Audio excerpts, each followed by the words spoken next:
Kaine returned home, she found her grandmother asleep in bed. Her feet were black and raw, even bleeding a bit in places, leading Kaine to think she had been pacing around the room until exhaustion finally caught up with her. She placed the medicine by her grandma's pillow and turned to leave, but found the old woman's hand clasped around her arm. "Back all way, are you?" asked her grandmother with a yawn. "Come here, let me have a look at you." Grandma sat up and examined Kaine's head to toe. Finally satisfied that nothing terrible had befallen her grandchild, she leaned back and allowed herself to relax. "Well, how was it? Did those bastards give you any trouble?" "It was kind of fun," said Kaine with a small smile. "No, seriously, it was." "It was fun, was it?" asked her grandmother in a voice which implied she believed anything but. "Uh-huh. So anytime you need me to run an errand, just let me know." As she spoke, Kaine removed the plans from her pocket. After a brief explanation of the source, she informed her grandmother that she was going to sketch a portrait. "A portrait of me? Ridiculous. No one wants to stare at a wrinkled old crone." "But Grandma, it'll make you live forever." "Horse manure," said her grandmother, throwing back the sheet from her bed. "Living forever would just piss me off. Now put those plans away and help with dinner." But Kaine would not relent, and in the end, Grandma found herself leaning against the wall of their house as if posing for a master artist. Kaine took the crayons and eyed her subject carefully. Just as her grandmother was about to nod off, Kaine finished the work. After staring at it for a bit, she released it from her grip and let it slowly drift to the floor. "It's terrible. It doesn't look like you at all." "I'm sorry, Grandma. I thought these crayons would, make drawing easy or something." The old woman's eyes narrowed at her granddaughter's disappointment. "Let me be the judge of that," she said, ignoring the pain in her back and reaching for the paper. The sketch could have been a person's face. It also could have been a boulder, a lump of clay, or an incredibly misshaped loaf of bread, all rendered in a chaotic array of colors. The old woman stared at the picture for a long time, then slowly wheezed out and laughed. "Oh, Kaine," she said with laughter, "you truly are my blood. You're as clumsy as me, and I love it. But, hush, I won't hear any more bull about how ugly you think it is. It came from the heart, and I'll treasure it always." To her word, the woman gave the picture a place of honor above the kitchen table. In the days that followed, Kaine would often catch her staring at the portrait with a strange smile on her face. In action, she interpreted as silence, mocking laughter. A week later, Kaine could stand it no more and asked her grandma to take the artwork down. "Push," said the old woman. "I'll take this down when they roll me in my shroud." She pondered this for a bit, then turned to Kaine and dropped to one knee. "Listen to me, girl. Seeing this picture makes me happy in a way I've never felt before. And it makes me want to go on, so that someday I can feel the same happiness." It was a moment that burned itself in Kaine's memory, a perfect blend of pride and love and joy that came together to form a long-time remembrance. She swore to never forget this moment, to never forget the old woman who had made her place in the world possible. Time moves on. People and memories come in and out of her life, like ghosts passing through a hall. But this moment will be different, Kaine saw, because I will remember it forever. Forever.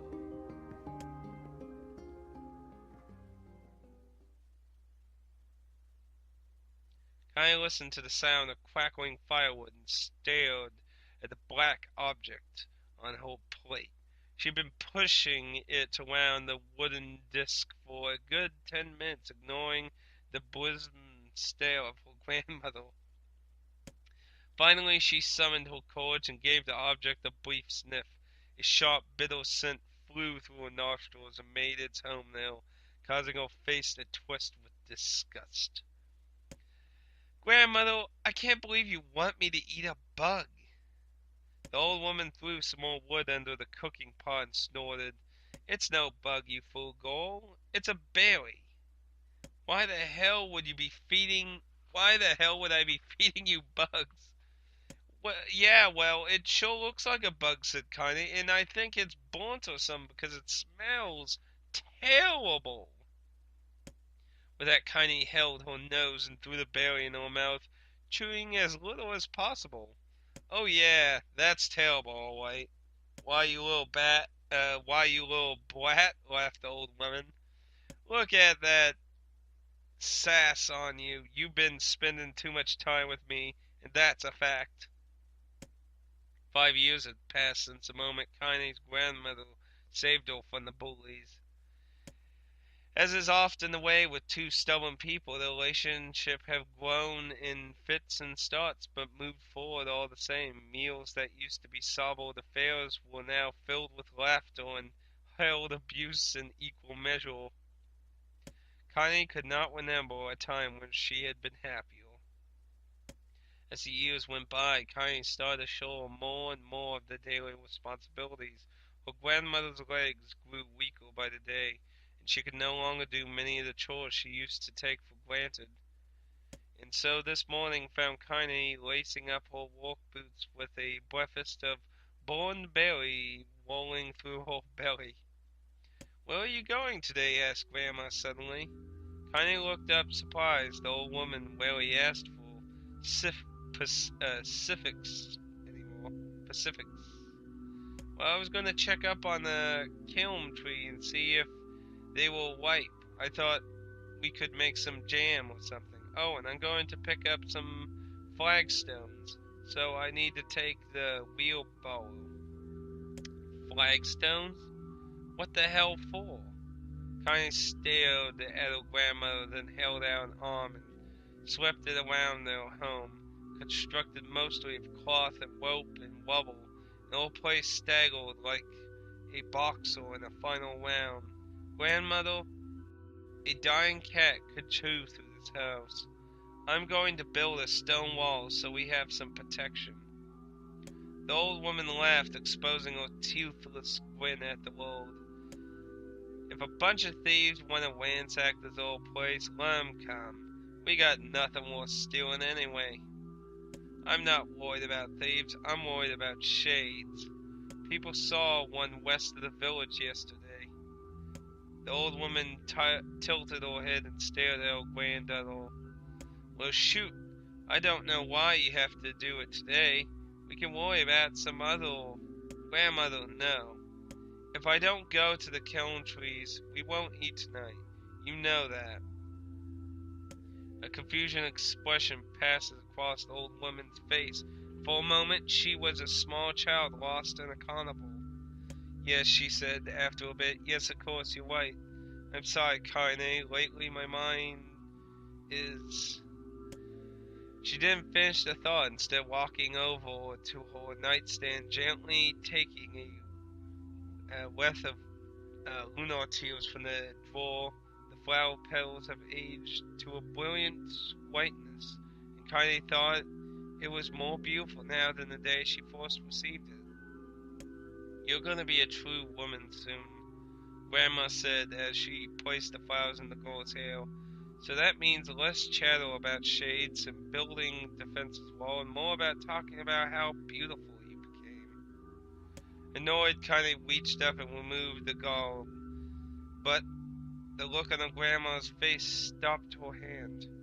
You're a beautiful thing, said the old woman, and there aren't another like you in all the world. I'm very proud of you.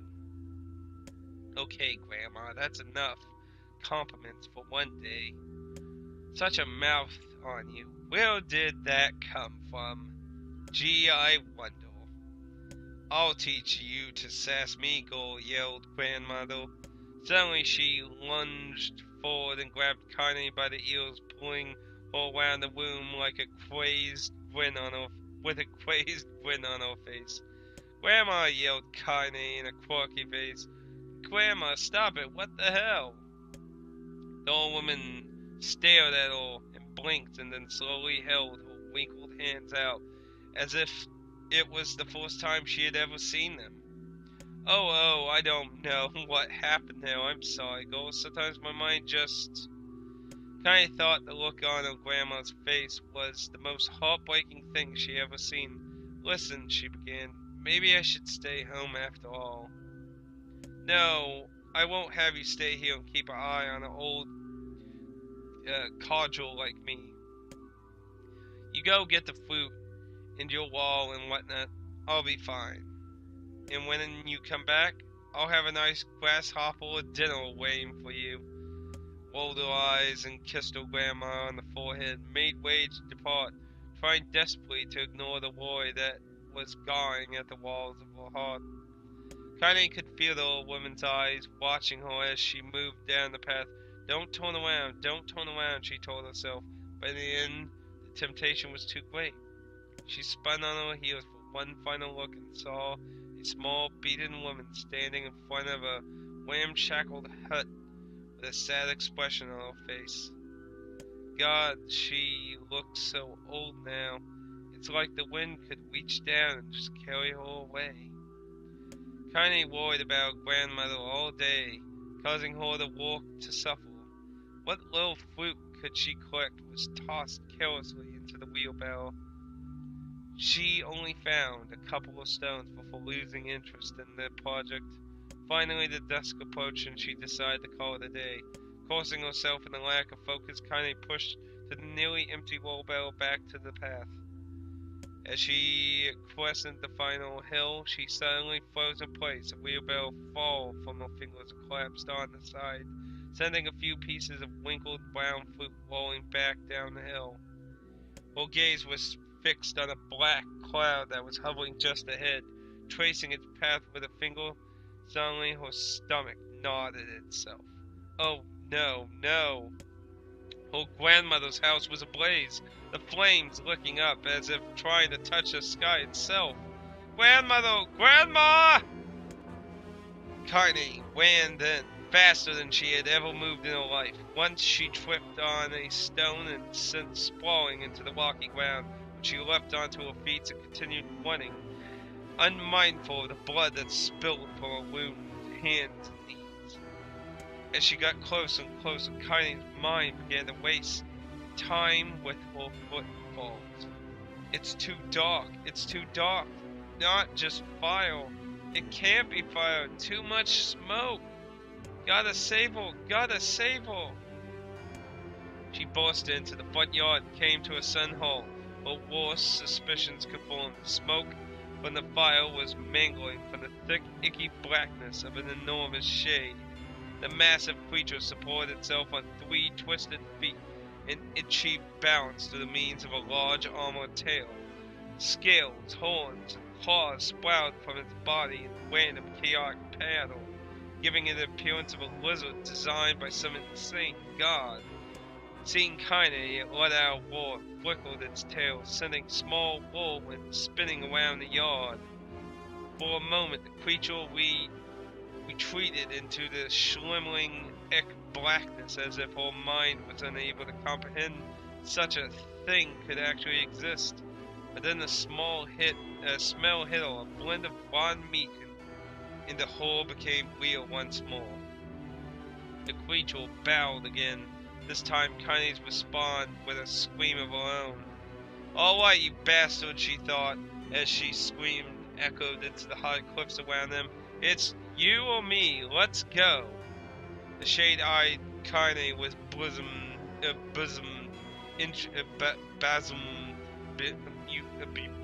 bemused. Yeah, the shade-eyed Kaine with bemused interest. Then it began looking from her to the house and back again, as if urging her to look in the destruction it had so gleefully wrought. With dread building in her heart, Kaine glanced towards the house. Through the smoke and flame, she spotted a small figure struggling to escape the ruins. Grandma! At the sound of her voice, the old woman began waving frantically. She's alive, she thought. She's alive. Tiny's legs spun to life as she raced across the yard toward the flaming wreckage of the house. Before she could advance more than a few steps, the shade opened its mouth and let out a roar powerful enough to uproot trees and send them flying.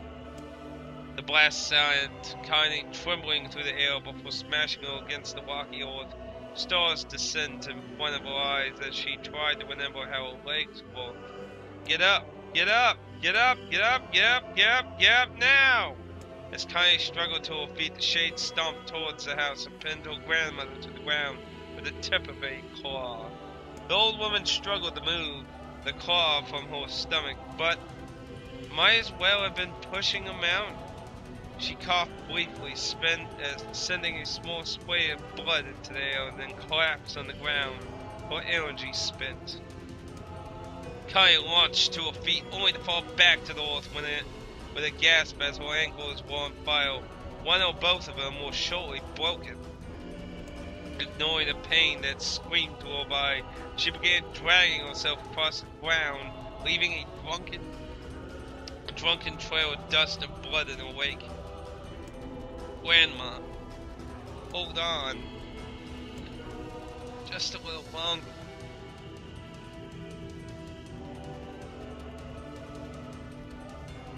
Just a little longer. Her grandmother's face was turning blue, her eyes rolling back until only the brightness was exposed. Connie pulled herself across the ground in maddening slowness, the distance seeming to increase with every second that passed. The shade glanced between the two women and flickered out its tongue, its giant mouth turning up to the corners. Short, painting breaths bleached from somewhere deep inside its core. Bastard laughing at us. She had no idea how much of a mindless creature could experience emotion. But there could be no doubt that Shade was taking joy in their suffering. Yeah, I see your plan. The Shade moved its claws slightly, allowing Grandma to breathe again.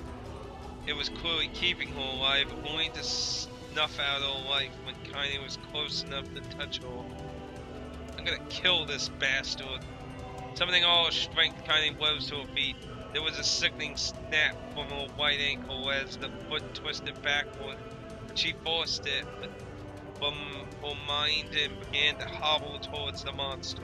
Pulling a small knife from the pouch of her waist, she leapt on the foot that pinned her grandmother and plunged the weapon deep. "Give her back," she screamed. "Give her back to me!" It was like stabbing a rock. After a few swipes, the knife broke and the hilt was a dull snip. The Shade panted laughter again, then raised its tail and sent it rushing through the air towards the young girl that was latched to its foot. Kaide never had a chance. The tail struck her square in the chest and sent her crushing into the burning wreckage of their home. As she lied on the ground with blood pouring from multiple wounds, a small, weak voice spoke up. "Kaine?" Kaine's vision blurred, but she forced herself to focus on the sound. Finally, her eyes cleared enough to make out her grandma's hands reaching out through the smoke. "Grandma, Kaine, you've gotta run. You can't defeat him." Kaine grabbed the hands and held on with all her strength. "Grandmother, come with me. We have to go." The old woman coughed loudly. One of her hands, stickled with blood, slipped from Kaine's grasp and thumped onto the ground below. "Grandmother, no, no! I said run, damn it! You have to live. You have to get through." The thought would stay forever unfinished before she could say another word. Another word. The Shade's clawed foot descended, smashing through the remains of the roof and down upon the shrouded figure of the old woman. Blood oozed thickly from the gasps of the creature's toes as terrible, pungent smell assaulted Kaine's nose once again. She stared at the foot, dumbfounded, convinced that what she was seeing could not possibly be real. When the creature finally lifted its appendage, all that remained underneath was a twisted, unrecognizable mass of rubble and lead. Her grandmother was gone. Kaine blinked, trying to feel the hands which had been in hers just a moment before. For a fleeting instant she could remember the warmth of that embrace, the trembling of the fingers, but then the sensation drifted away on a breeze and was gone. Memories flashed through Kaine's mind, one after another, faster and faster, until they became a meaningless jangle of noise. Kaine screamed, then a thunderous sound that echoed off the cliffs and seemed to roll away forever. The shade eased forward, black ichor pouring from its mouth and dissolving into smoke on the ground below. The earth shook with every step it crept towards its prey. Kaine's body slowly rose as if controlled by a mad puppeteer. Her arms and legs were bent at impossible angles. Her head lolled dangerously to the side, yet somehow she managed to stand. Staring at the shade, her eyes began to glow with a deep, red fire. The creature, so confident just moments before, took a slow, hesitant step backwards, trying to discern if this broken human could possibly pose a threat. Kaine seized the moment. Laughing like a mad woman, she leapt in the air and plunged the shattered hilt of her knife deep in the leg of the shade. The shade shook Kaine off like a fly, sending her crashing to the earth once again. Her chest rose and fell slowly, as if a great weight were resting her. Moist sounds of pain echoed through her mind. Something warm and thick oozed from her ears. Is that blood? I think that is. I think I'm bleeding to death. No, can't die. Grandma told me to live. Deep inside Kaine's mind, something finally broke. The sound, the pain, the smoke, the flames, all of it faded away until all that remained was a single incarnation repeated over and over again. The incantation repeated more and more. Kill it! Kill it! Kill it! Kill it! Kill it! Kill it! Kill it! Kill it! Kill it! Kill it now!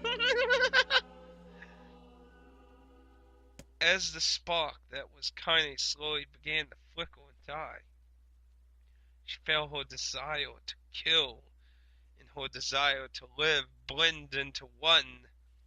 The distance between heartbeats grew longer and longer and longer.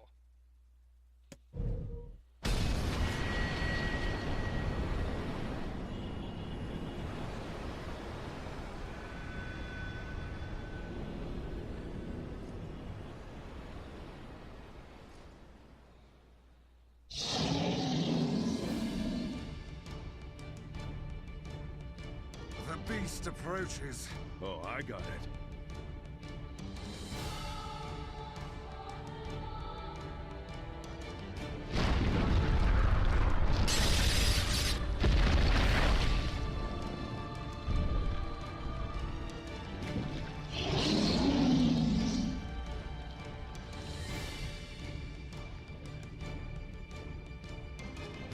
Next time on Nier, it begins again!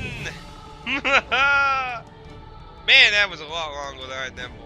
Oh, it's gonna be tough to make that one whole episode. Usually my video editing software can't do longer than an hour and cuts off. Anyway, I'll see what I can do. See you all next time on Nier. where the action picks up.